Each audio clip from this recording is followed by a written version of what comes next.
Hello, I'm Dorothy. I'm a guide at the Tudor house in Trinity Street in Weymouth. The house itself was built in 1600s, in the end of the Tudor period.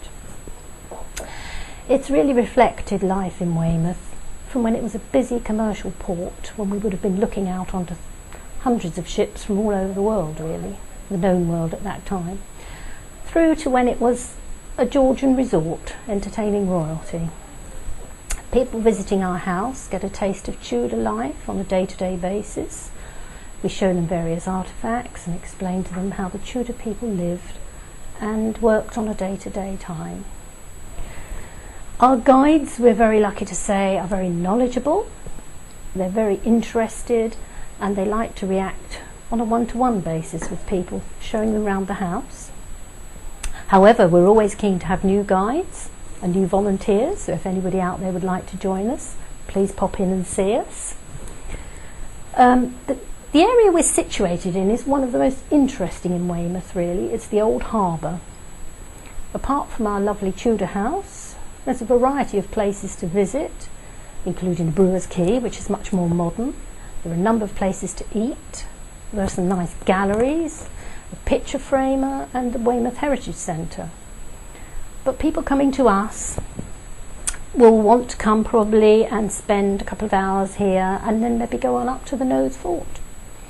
We're very lucky in as much as a man called Walmsley Lewis, who was a local architect, he actually saved this house from demolition, really by a matter of days, and went about restoring it with various grants that were available after the war, and also acquiring most of the furniture that you see in the house now. We open in the summer on a Tuesday to Friday afternoon. Once again, if we could have more volunteers, we could open at weekends. So if you're out there and you're interested in history and you'd love to come and support the Tudor house, come and see us. Apart from having a foot rooted in the past, we very much look to the future, hence this interview today. We also have a website. We've also got one or two interesting ideas under discussion, such as allowing this to become a venue for small private parties. Someone has had an idea of having an essay competition based on an imaginary character living in this house. So really, although we're moving to the future, we always remember our roots here, and we have to remember how thankful we are to Walmsley Lewis, who saved this house. At the moment it's being run by the Weymouth Civic Society. By the Weymouth Civic Society, who also run the Nose Fort. Right.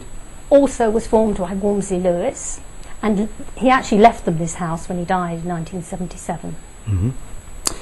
You say there are 3 floors. There are 3 floors. Each floor is decorated in the period. Absolutely. All the furniture of the house is of the period. Walmsley Lewis went round to country house sales after the war and bought all the furniture you see in the house now, in all probability for very small amounts, because after the war people were looking for light, bright stuff.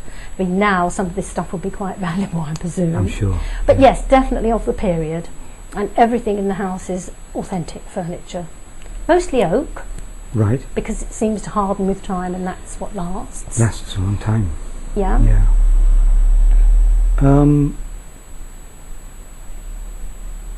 Walmsley, when he first had this, he bought the house.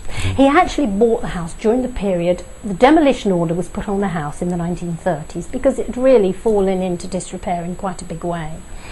But he decided he would save the house. Mm-hmm. It was only a matter of days, actually, when he managed to get the demolition order overturned, and he bought the house during the war period for £200.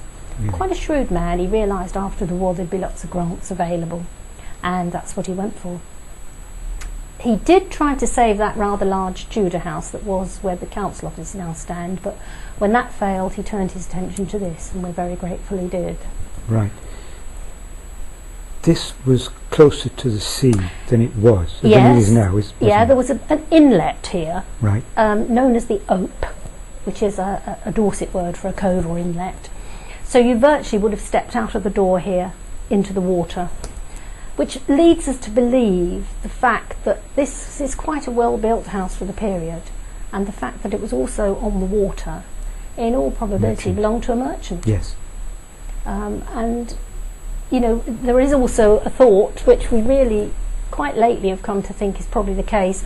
The building next door was in all probability his warehouse. Right. And certainly because of the busy commercial port here, this all seems to point to that is what this house was owned by, really. Mm-hmm.